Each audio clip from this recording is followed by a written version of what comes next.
he's very tuned into input costs of companies. Input costs, for those who don't know this, is that input costs highly impacts inflation. Just to give you an example, and you can look at it from different types of industries. Just look at oil.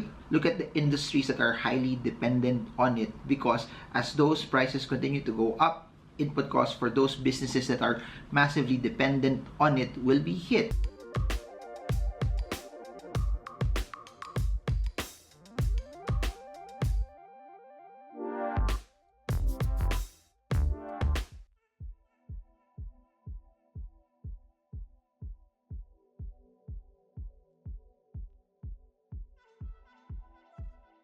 Hey guys, so Michael Burry of Scion Asset Management sold all of his stocks except for one. That's what I want to talk about and unpack in this video and share my thoughts about it as well, and what could possibly be the rationale of him selling all of his stocks and just leaving one up until this point. So please do note this also, prior to all of this, he had a smaller number of stocks already, which was tapered down from a even greater number of positions. For those who don't know who Michael Burry is, if you've watched the movie The Big Short, he was the main character there, was portrayed by Christian Bale. His take on the 2008 crisis was very contrarian.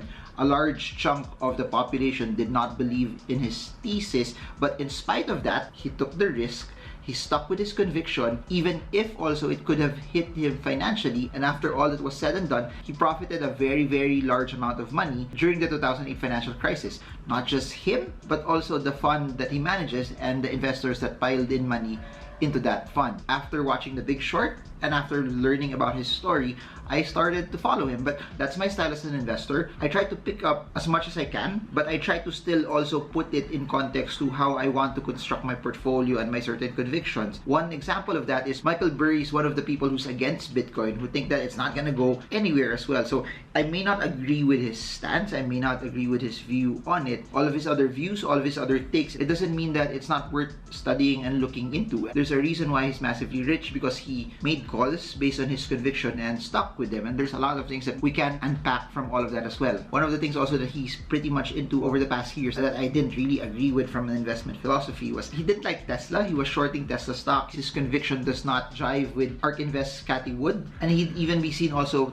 taking up bets against ARK Invest as well. But this is something that was very interesting, because I was supposed to make a video talking about the 12 stocks that he has based on why he sold a lot and why is he betting on these few stocks. But by the time I'm recording this, it's August 19 and a new filing from Scion Asset Management came out. So please do note this, that in the US, any asset management company that handles funds above 100 million must disclose what they're actually owning and holding. But what he has holding also has changed through the years. Now, one of his biggest takes on it is that he believes inflation would not just stay, but it would linger on for a very, very long time. And given all of the things that's happening right now, I've mentioned this in previous videos that we are still in a logistical logjam. The war still isn't over. COVID, though it's already in its tail end, is still here. And there are a lot of things going on in the world which is highly impacting inflation.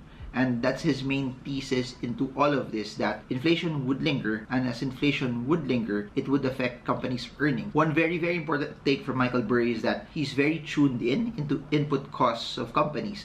Input costs, for those who don't know this, is that input costs highly impacts inflation. Just to give you an example, and you can look at it from different types of industries. Just look at oil. Look at the industries that are highly dependent on it, because as those prices continue to go up, input costs for those businesses that are massively dependent on it will be hit. So for example, the airline industry, part of its input cost is oil. As all of these things are higher, it would lower their margins, and you also have to factor in labor costs. Please do note that in the US, they have a shortage of manpower, and you put those things together. For them to be able to attract more people to work, they have to increase wages. In the same way, higher fuel costs. So it will limit their margin. And one way for them to be able to maintain their margins, or for it to be attractive for them, they have to raise prices. But if inflation is higher and then companies start to raise prices, it may cause people also not to spend. That's why one of the things that's very important also to look out is consumer confidence. Because if inflation is high and consumer confidence is low, then people won't be spending as much. People won't be traveling as much. However, as long as consumer sentiment is relatively high and they keep on spending, one of the things that the companies could do is subtly raise prices. But if it comes to a point where when they raise prices and because of fears of a recession and inflation, people stop spending, that would massively impact also the business as well. And that's his take on it, that it would linger, companies' margins would be hit because of inflation, there would be lesser spending as well. From the 12 positions that were publicly disclosed last quarter, he sold all of them, he cleaned house, and he only left one stock. What he owns right now are shares of the Geo Group. He owns about 500,000 shares, and if you multiply it by at least close to the price where it is right now, it's about 3.3 million US dollars as of we're recording this video. Prior to this, he had about 165 million US dollars on the 11 stocks that he had, and then 3 million put options on Apple. So total all of that, 168 million.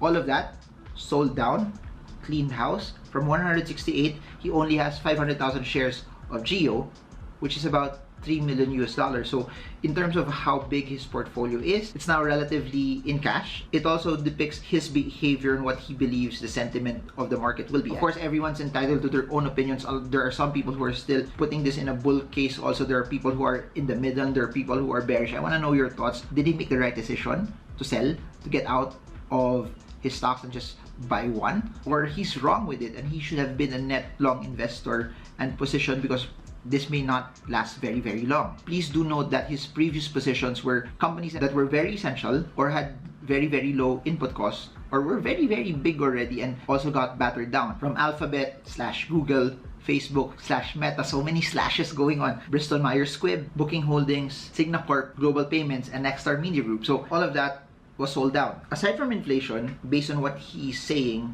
off of Twitter on why he's actually selling, is basically, if you look at what happened over the past few weeks, we saw a relief rally. We saw stocks, particularly tech stocks, and it even spilled over to the cryptocurrency market. The Nasdaq index pushed up. It went to about 18%. And what he's actually saying is that that was too high, too fast, given the economic conditions. It could possibly turn sour. Based on his previous takes also, he would say that whatever upward push that was seen over the past few weeks, for people not to get excited about it, please do remember in downtrends, there are lower highs and lower lows, meaning there would be push-ups, but it's still part of the downward trend. He believes that the previous move upward was just part of a larger downward spiral that's still about to happen. He's so bearish about it that he feels that it's the same feeling as Enron, pre-9/11, pre-WorldCom, where the Nasdaq, during those periods of time, dropped about 75%. Mainly that could be the reasons why he sold and why he's actually out. Now that being said, what makes this very interesting is that he's sticking to his guns. He's not just saying that the market is not in a good shape. He's not just saying that it's bearish, but he's putting his actions and backing up what he's actually saying. The fact that he believes it's bearish and he sold down his positions is a fraction of where it was before, and that he just owns one stock right now speaks large volumes into all of this. When I posted in Facebook that Michael Burry sold all of his stocks except for one, a lot of the people who commented said that this could possibly be the next GameStop. For those who don't know what happened, Michael Burry positioned himself in GameStop way before everyone else and way before the pump that happened in January 2021. So if you don't know what happened, just go back to my older videos, but there was a short squeeze, GameStop started to push up, and those who positioned early, like Michael Burry, reaped the benefits of it. So what's interesting about Geo, the market cap is very, very small.